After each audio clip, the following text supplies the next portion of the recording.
pourquoi faut-il raconter? Pourquoi faut-il raconter plutôt que de lire? Raconter des histoires. Alors tout d'abord, que ce soit lire ou raconter, à partir du moment où c'est une histoire, il ne faut pas s'inquiéter sur la compréhension de l'enfant. Nous avons tous, pour beaucoup d'entre nous, écouté des histoires comme Le Petit Chaperon Rouge avec des expressions incompréhensibles, mais qu'on a appris par cœur et que l'on n'a pas forcément compris et qu'on a compris à 20 ans ou à 30 ans. Dans des cultures où la tradition du conte est encore très, très prégnante, on dit que l'interprétation du conte dépend de notre âge. On comprend un conte à 5 ans, à 15 ans, à 20 ans, à 50 ans.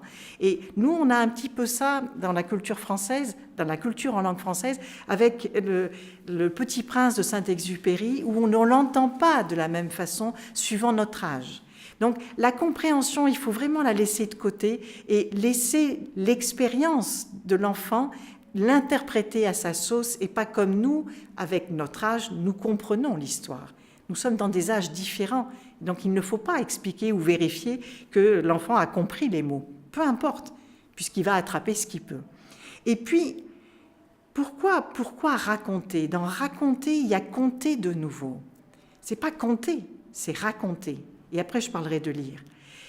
Compter de nouveau, ça veut dire qu'on l'a entendu, qu'on nous l'a raconté, qu'on en a le souvenir. Et donc, quand on va le raconter, eh bien, on va se rappeler, même si c'est pas forcément très conscient, mais se rappeler des émotions qui vont avec. Raconter les histoires que sa grand-mère nous racontait, c'est pas rien. Raconter des Noëls que l'on vivait en famille et qu'on raconte à son enfant, on ne peut pas ne pas avoir d'émotions. Et c'est la mise en scène des émotions, ça permet à l'enfant de repérer que l'adulte a des émotions, même en racontant une histoire. Il y a eu comme ça un enseignant qui était d'accord pour participer à ces expériences de raconter des histoires en classe. Et le dimanche qui précédait cette activité, elle a perdu quelqu'un de sa famille et donc elle était très émue. Mais le lundi, elle est quand même allée travailler et elle avait choisi, mais c'était avant le fait qu'elle ait vécu quelque chose de difficile, elle avait choisi de raconter la chèvre de M. Seguin. Et quand elle a raconté la chèvre de M. Seguin, elle a senti des émotions qui montaient, mais liées à son histoire personnelle. Mais elle a transmis des émotions avec l'histoire de cette chèvre. Et quand l'histoire s'est arrêtée, les enfants étaient muets. Ils se sont arrêtés, ils ne disaient rien. Et l'enseignante a dit non, mais c'est pas grave. Parce qu'elle a senti qu'elle avait été tellement emphatique dans ses émotions qu'elle avait embarqué les enfants. Et ça, c'est raconter.